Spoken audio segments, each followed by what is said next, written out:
kind of the same question here week after week. What do you got to do to get the offense going a little bit more? Yeah, you're right. And something's kind of the same deal. Even in post game and stuff, you're kind of asking yourselves the same questions. And when you look at the tape, that's the frustrating part. I guess it's a few plays here or there.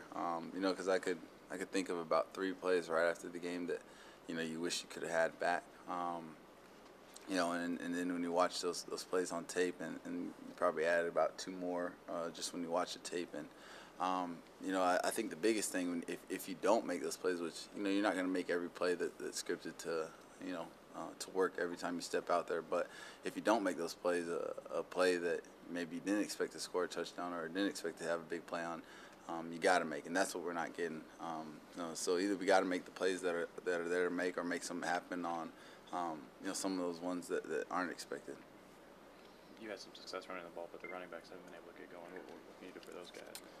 Yeah, we just gotta look at ways that we can utilize them better. I think week by week, at times I can remember back in my freshman year, when Michael was in the backfield, there'd be weeks where he would rush for a whole bunch of yards, and then the next week they try to do things to defend him, and I would rush for a whole bunch of yards. So, we got to be able to do whatever it takes. Obviously, we want those guys to get moving, get running, and they're good enough too. But it's about what that team's going to try to take away and really taking advantage regardless of what they're doing. Because a lot of you guys run game, is it a lot of a read option where you're kind Yeah. of deciding? Mm-hmm. So I guess was that just the deal then? Or they were just trying to take away the running backs? Exactly. I mean, sometimes you get that where they'll fly to the running backs. If you watch the game, they had a lot of their linebackers scraping over the top to make sure they're taking care of the running backs, which is why I came out of the back door on some of those things and had some long runs.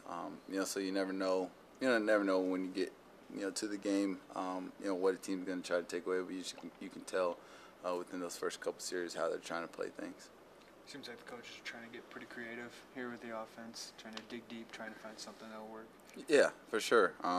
We're doing some different things, looking at different players to utilize. But at the end of the day, it's about execution. It's about making plays. Like I said, there's always those 4 or 5 plays that are going to be there to make in the game that will dramatically alter the way the game goes. And you got to make those plays.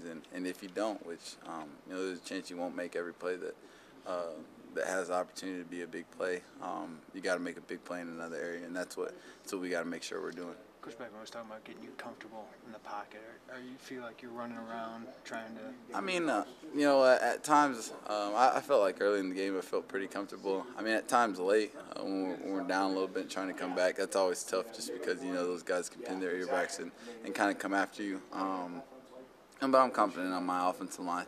I think you look at any quarterback in any great offensive line.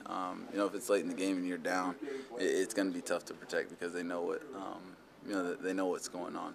So we just got to make sure we stay ahead, not only ahead of the sticks but ahead of the opponent we're playing, so we don't get in those situations.